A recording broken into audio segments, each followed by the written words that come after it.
कुंवारी कन्या को आसन पर बिठाकर उसके चरण धोते हैं। मंत्राक्षरमयीं देवीं मातॄणां रूपधारिणीं नवदुर्गात्मिकां साक्षात् कन्यां सम्पूजयाम्यहम्।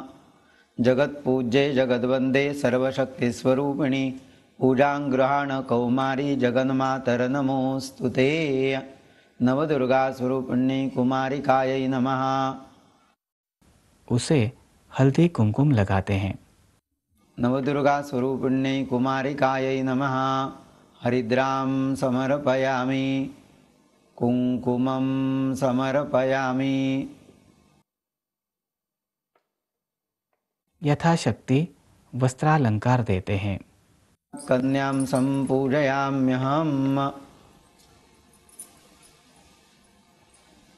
नवदुर्गा स्वरूपिणी कुमारिकायै नमः।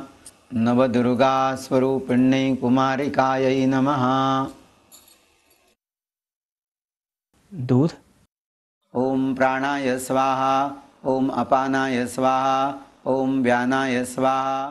फल एवं दक्षिणा देकर मुखवासारथे पूगीफल तांबूलम समर्पयामि। उसे नमस्कार करते हैं।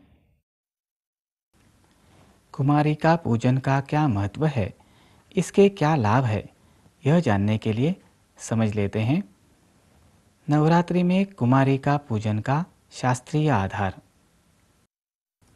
कुमारी का अप्रकट शक्ति तत्व का प्रतीक है। नवरात्रि में अन्य दिनों की तुलना में शक्ति तत्व अधिक मात्रा में कार्यरत रहता है।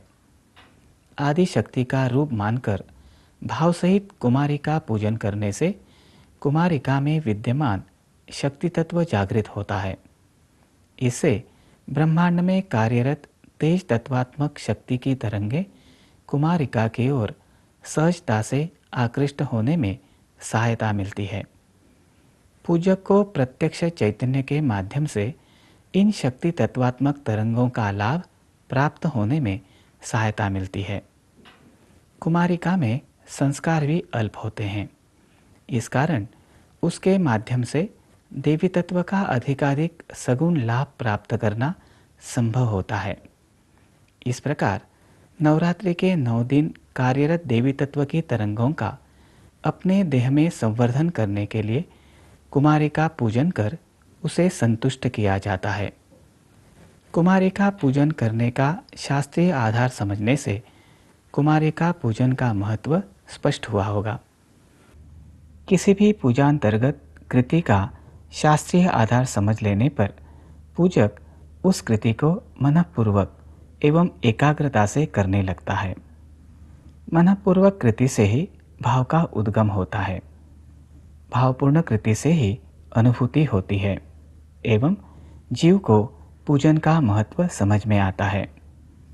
नवरात्रि काल में देवी पूजन के अंतर्गत एक और विशेष कृति है कुमकुमार्चन। देवी की उपासना में कुमकुमार्चन का महत्वपूर्ण स्थान है। अनेक स्थानों पर नवरात्रि में भी विशेष रूप से यह विधि करते हैं। देवी सहस्रनाम में दिए देवी के एक एक नाम का उच्चारण कर अथवा देवी का नाम जप करते हुए देवी को एक एक चुटकी भर कुमकुम अर्पण करने को कुमकुमार्चन कहते हैं। देखते हैं कुमकुमार्चन की विधि एक दृश्यपट द्वारा। कुमकुमार्चन करते समय सर्वप्रथम देवी का आवाहन कर पूजन करते हैं। दुर्गा देव्यै नमो नमः। उपरांत देवी के नाम का उच्चारण कर देवी की मूर्ति पर कुमकुम अर्पण करते हैं। मधुकैटभ संवार कारणायै नमो नमः।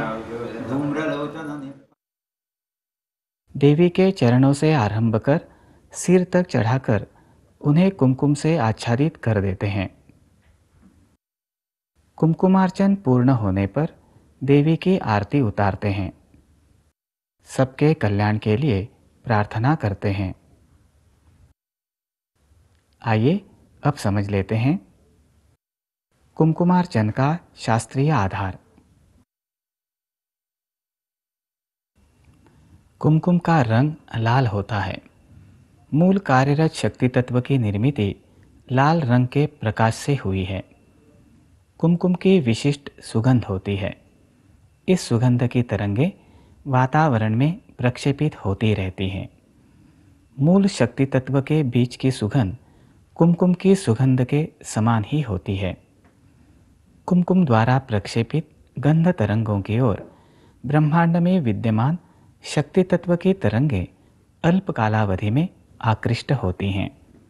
इसलिए मूल शक्ति तत्व के रंग के एवं गंध तरंगों के प्रतीक स्वरूप कुमकुम द्वारा अर्चन कर मूर्ति में देवी के सगुण तत्व को जागृत करते हैं। इससे पूजक को इन शक्ति तत्व की तरंगों का लाभ होता है। कुमकुमार्चन में प्रयोग किया गया कुमकुम देवी पूजन के फलस्वरूप देवी की शक्ति से संचारित हो जाता है। इसके उपयोग से साधकों को विविध अनुभूतियाँ होती है। आइए अब सुनते हैं कुमकुमार्चन के परिणाम स्वरूप एक साधिका को हुई एक बोधप्रद अनुभूति।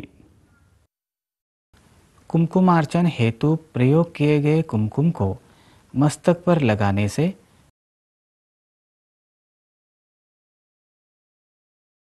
प्रार्थना एवं नाम जप भावपूर्ण होकर उत्साह प्रतीत होना।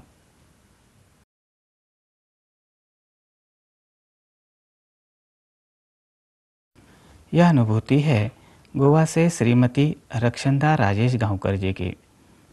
वे कहती हैं 27 जनवरी 2004 के दिन वे गोवा के श्री सातेरी देवालय में कुमकुमार्चन हेतु गई थी। उनके द्वारा चढ़ाए गए कुमकुम से पुजारी ने देवी के मूर्ति का अर्चन किया। उसके उपरांत देवी से प्रार्थना कर पुजारी ने वह कुमकुम श्रीमती रक्षंदा जी को दिया।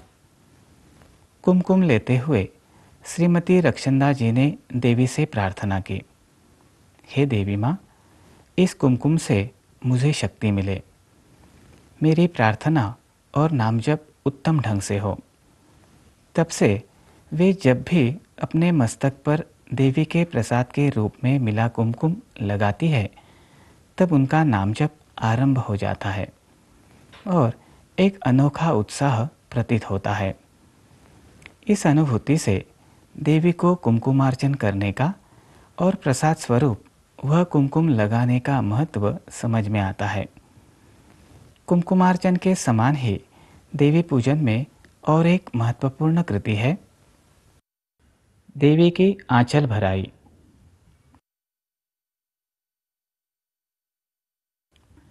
पिछले सत्संग में हमने देखा कि नवरात्रि में देवी तत्व के प्रतीक स्वरूप सुहागिन का पूजन किया जाता है।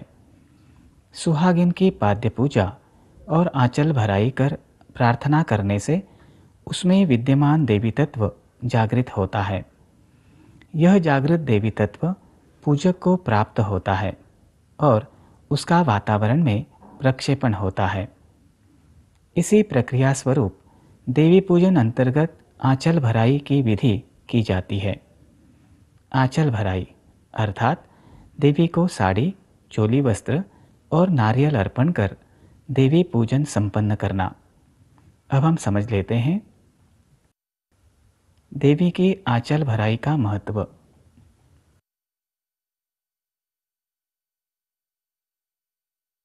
देवी को साड़ी एवं चोली वस्त्र अर्पण करने का अर्थ है अपनी आध्यात्मिक उन्नति अथवा कल्याण के लिए देवी के निर्गुण तत्व को सगुण में आने के लिए आवाहन करना।